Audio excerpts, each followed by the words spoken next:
Vice President Kamala Harris concedes the election to Donald Trump. The German government collapses after budget disputes lead to the finance minister Lindner's dismissal.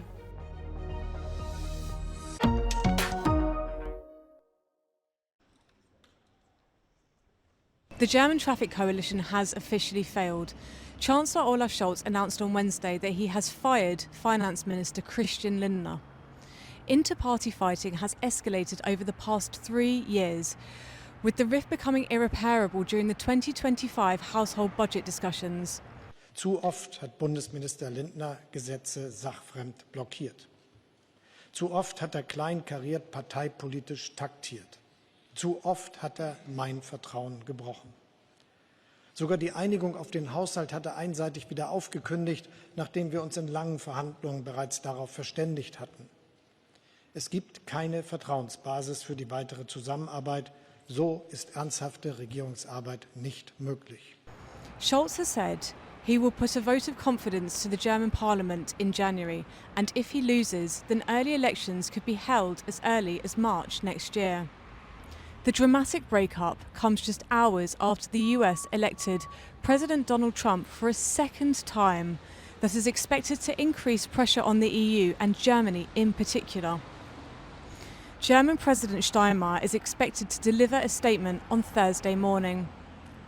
Liv Stroud in Berlin for Euronews.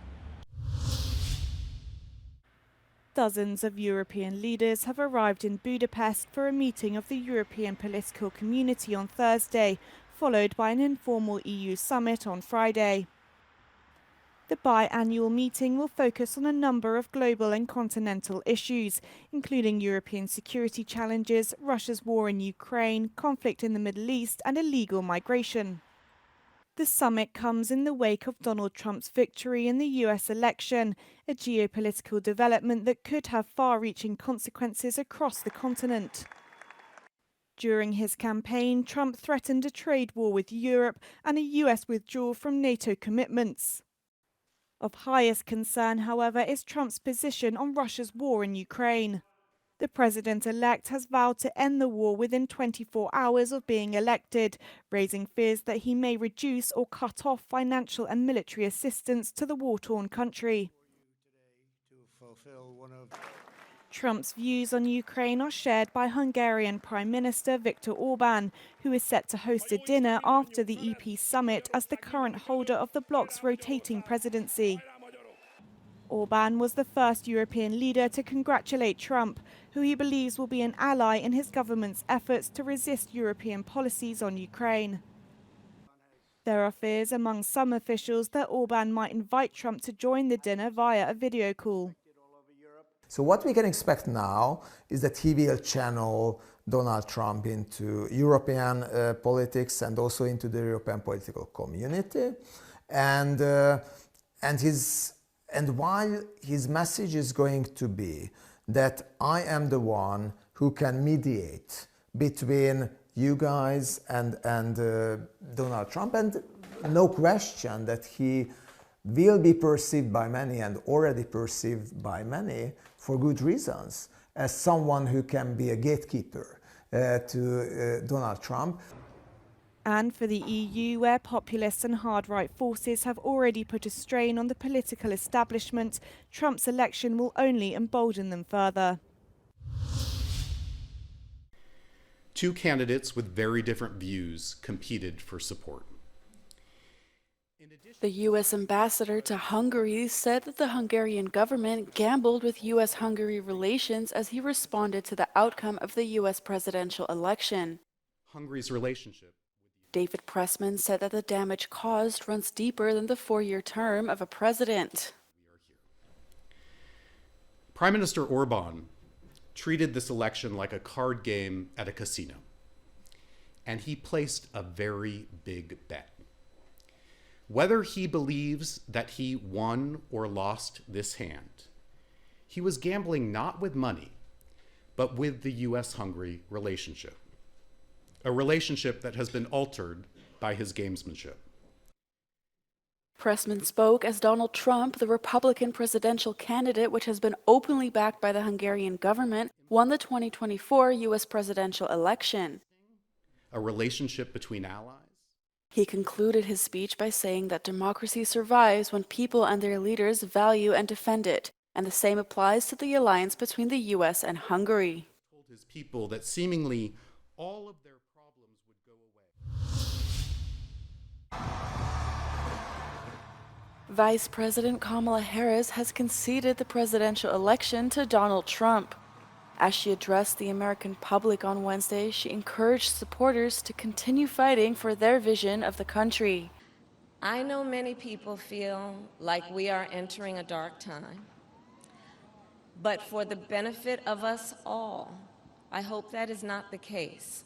But here's the thing, America, if it is, let us fill the sky with the light of a brilliant, brilliant billion of stars. The light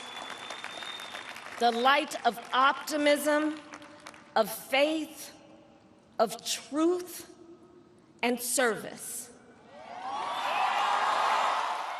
Harris said she called Trump on Wednesday afternoon to congratulate him on his victory. Following a tight race, Harris lost the electoral vote to Trump in every battleground state, a profound rejection by American voters. Opportunity for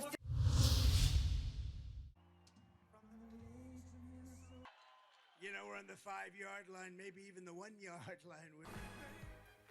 If Donald Trump does what he promised during the electoral campaign, EU economic growth could be seriously undermined.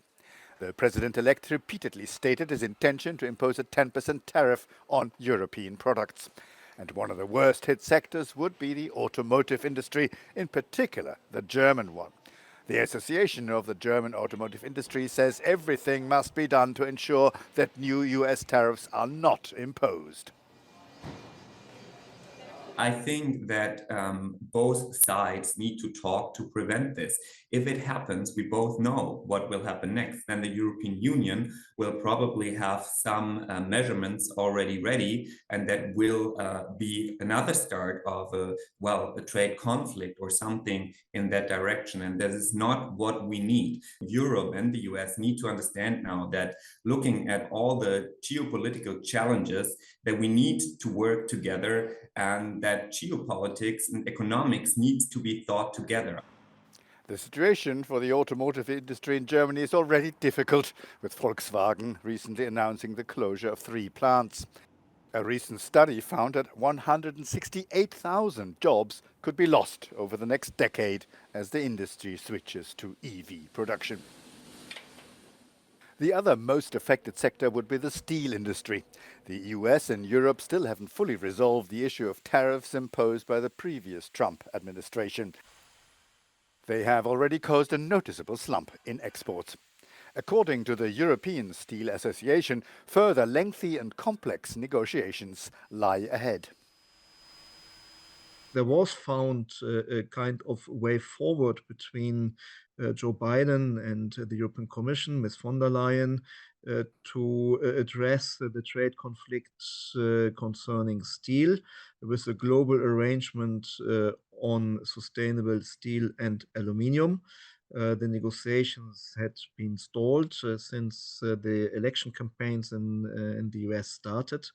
And we have, of course, hoped, and we still hope, that the negotiations can continue now after the elections to find a solution, because otherwise we will fall back into the tough 25% tariffs on European steel.